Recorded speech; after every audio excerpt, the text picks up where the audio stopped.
Welcome back, listeners, to another episode of Susan Lopresti Wellness, Mind, Body, and Soul, the podcast where we explore the highs, the lows, and everything in between when it comes to a woman's life, her health, and all aspects of navigating the midlife landscape. I'm your host, Susan Lopresti, and today I'm coming on to talk about a topic which I have talked about before, but I just wanted to share my own personal experience. So, what I'm talking about is the importance of social connection as we're getting older. And what I mean by that is staying connected to friends and family, not isolating yourself in your home. And I know that during COVID, it was very terrible, and we were forced to do that. And it actually crippled a lot of people. And I know that from talking to a lot of my friends, their moms or their elders really declined in mental acuity during COVID because they were isolated. They weren't able to get together with their friends. They weren't able to be with their family. And especially for an older person, it's really difficult because they're not up on technology and Zoom and all of that. And it's foreign to them. And a lot of seniors didn't even want to try and learn something new. And it actually hurt them. So I wanted to come on today to talk about that because just the other day, I got together with my very first friend that I met when I moved to Bayside 40 years ago. My friend Gina and I used to ride the Long Island Railroad into the city every day, into Manhattan to our jobs. And I never rode the railroad before. I always rode the subway when I lived in Brooklyn. But this was different because every day at the same time, hopefully, if the trains were running, the train would be on a schedule. And you knew that the 8:06 was leaving from Auburndale every morning, Monday through Friday. That was the weekday schedule. And so, what happens with a situation like that is that most people will take the same train every single day that gets them to work on time. Some people take an earlier train, some people don't have to be in at 9, they may take a later train. But the 8:06 was the train that I took every day to get in for 9 o'clock. And my friend Gina, who I didn't know at the time, she used to sit in the same car that I sat in every day. And so after a while of seeing each other every single day, 5 days a week, we would start chit chatting on the train. And sure enough, I learned a lot about her. She is 10 years older than me. She grew up in the Bronx. I grew up in Brooklyn. So we had that similarity. She was a mom of two. I was recently married. Don't forget, she's 10 years older than me. So she was 10 years ahead of me on that. And we just really hit it off. We really did. And that 10-year difference, it sort of separated us in a way because she would be helping her daughters take care of their kids, and I was raising my kids. So we weren't always together, but we always stayed connected. And at least a couple of times a year, we would see each other or talk on the phone or have breakfast at the diner or do something. So I had been thinking about her, and she had been thinking about me. And one night, my phone rings. It's like 8 o'clock, and I see her name and I answer. I go, Gina, I know this sounds cliche, but I have been thinking about you and I've been wanting to call you. And she, me too, Susan. We haven't seen each other. Anyway, long story short, excuse my voice. I think I'm losing it. But long story short was we decided to meet at Panera. And we met the very next day at 2:30 in the afternoon, and we both got a latte. And I don't know if it was the caffeine or that we haven't seen each other in a long time, but the conversation just flowed from one topic to the other, to the other, to the other. And it was like we had so much to catch up on. And it was such a wonderful 3 hours that we sat in Panera. Nobody bothered us to move. And we just caught up like, and we just pick up where we left off the last time, really. And so when I left her that day, I was thinking how blessed I am to have a friend like that, that is easy peasy, where, you know, we know there's no hard feelings, even if we don't talk to each other for 6 months or 8 months. We just understand each other, that we're both busy. And it's great. And that's a great kind of friendship to have because it's easy peasy. There's no hassle, there's no bullshit, there's no animosity, there's no jealousy, there's no nothing, right? She's just pure and I'm pure with her. And it's a wonderful relationship. And so I wanted to talk about it today because I always say that one of the ways of staying healthy is to stay connected. And if your friends are not reaching out to you to say, let's get together, let's have a cup of tea, let's go for a walk, let's have a coffee, let's meet for breakfast, let's meet for lunch, let's meet for dinner, whatever it is, you don't have to spend a lot of money. You could go take a walk and connect that way. You could sit in Panera and have a $5 cup of coffee and not be forced to eat anything else and just spend your time with your friend. And what it does, it's socially engaging. So you're catching up and telling your friend about what's been going on in your life. And then they reverse it and they tell you, and this, and maybe not everything is great. There may be things that are sad. I'm sorry to hear that. You know, how did you get through it? I mean, it's life, right? So you never know what the other person is going to tell you. But connection keeps us with a purpose. And as we're getting older, and if you're retired and you don't have a second gig that you're doing, or a hobby, or whatever it is, you can start to get bored. And when you get bored, usually you're not doing anything that's stimulating and exciting. And that's when you'll start to notice your health deteriorating. It could be maybe your mind goes first a little bit, where you're a little bit more forgetful, not as quick on recall of names, or you just don't have the stamina that you used to. And you also don't have probably something to look forward to, like getting together with friends, reconnecting. And it's great. And so this summer really has been a summer of connecting with a lot of old friends.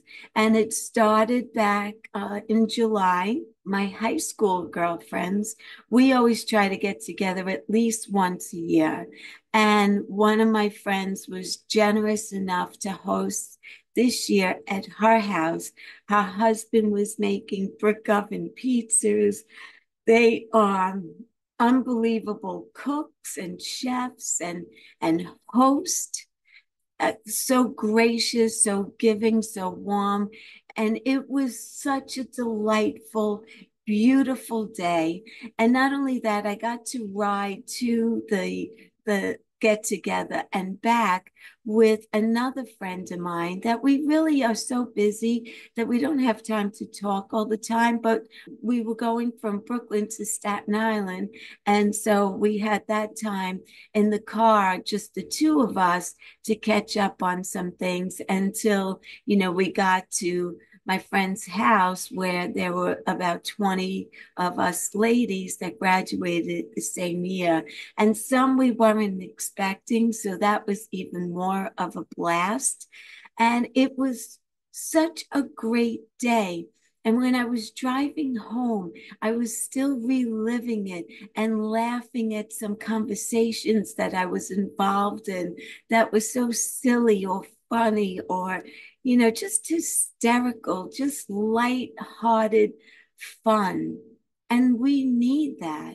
We need that for feeling rejuvenated, feeling young at heart, right? You may have some aches and pains, but when you get together with good friends and you enjoy the day or the evening and you're laughing and everyone's getting along and there's no animosity, there's no hard feelings, there's no underlying current, anything like that. It is such a joy. It is such a pleasure.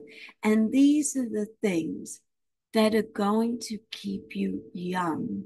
And I recently heard a podcast, and the woman was in her 80s, and she said that if no one invites you to get together, then you have to take it upon yourself to invite others to get together with you. So you initiate the get together. Either do you want to go to the movies? Do you want to go to the diner for breakfast? Do you want to take a walk by the lake? Whatever it is, if people are not reaching out to you, reach out to them. You make the initiative.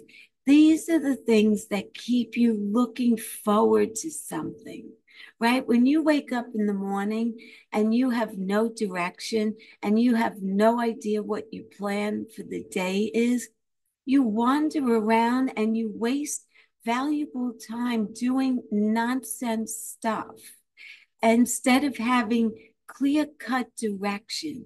That's why I personally believe that we should never fully retire. If you don't want to work for money, volunteer, do something that you love to do, volunteer doing it. If you love to cook, volunteer to cook at a nursing home or teach cooking classes at a nursing home, whatever it could be. I don't know. I'm just throwing things out there. But by staying connected, by staying young, by continuing to learn new things, you always have something to look forward to. And all of these things are with other people. So again, I'm talking about connection, true social connection, not Zoom connection, but true one-on-one. Look at each other in the eye, have a conversation, an in-depth conversation, something meaningful with someone who you truly care about, or be there for someone who's going through something traumatic. Things happen. And so be there in good times and in bad. And the connections that you make are so valuable. They give you life purpose, especially as we're getting older and we're no longer working, and maybe we don't have a busy schedule or the amount of people in our lives that we once had. So you have to continue to reach out. You be the one. If other people are not reaching out, you take the initiative. You reach out. You make plans. You invite. You have a dinner party. Whatever it is, you have to stay connected. Those are the things that keep your mind active. You'll have laughter. You'll have in-depth conversation. You'll probably learn something new from what someone tells you. So it's just engaging. It's engaging and it's necessary if you want to stay healthy and thrive for many years to come. So I just wanted to throw that out to you. So if you find yourself isolated a lot, where you're not getting together with friends, you're not getting together with family, and people are not calling, so reach out to that someone and say, hey, I haven't spoken to you in a while. How are things going? Is everything okay? I just wanted to check in, make sure that everything is good. And you touch base like that. And so it could be very simple, where you just meet for a cup of coffee or take a walk, like I said, or you could host a dinner party or some kind of fun event in some way, or invite someone to go to the movies or go see a show, whatever it is. Make the initiative if no one's reaching out to you, and make it a practice that at least once a month or twice a month, you have something on your calendar that you have to look forward to, something that's fun and exciting, not something like a doctor's appointment. I mean, by all means, keep your doctor's appointments, but that's not the kind of fun that I'm talking about. I want you to be able to look forward to an upcoming event that you know is going to be great. You want to get something snazzy to wear, or you want to look your best, and you just want to prepare for this occasion and look forward to it, and then create memories around it. And that's what's going to keep you young. Okay, that's all for today. I just wanted to jump on, give you a little snippet of wellness tips. And so my wellness tip for today is stay connected. Thank you for listening. I appreciate each and every one of you. If you think that this episode could benefit someone who you know and love, someone perhaps who isolates themselves and doesn't reach out and hang out with people, forward this episode to them so there's maybe light a little spark under them and say, you know what? I am going to call so and so. And you'll see how much greater they will feel, especially while they're sitting there talking and they're one on one. And it's just wonderful. It's wonderful. And it's what we need as humans. We are designed to be together in groups. We're not designed to be isolated. So thank you again. If you think this episode could benefit anyone that you know and love, share it out with them. If you don't already subscribe to this channel, please make sure that you subscribe so that the next time that I drop an episode, you could come and listen. Also, you can go to my website, www.susanlopresti.com, and from there you could schedule a free 30-minute health assessment with me. You're under no obligation to continue. You might have some kind of a health challenge that you just want to ask me a question about, or whatever it is. I'm happy to help if I can. And so you could go to my website. From there, you could read my blog. You could have access to all my episodes of my podcast. You could see all of my coaching programs that I have available. You'll also learn a little bit more about me. And so with that, I just want to say again, thank you. And until the next time, be well, stay happy, and bye for now. Take good care, everyone.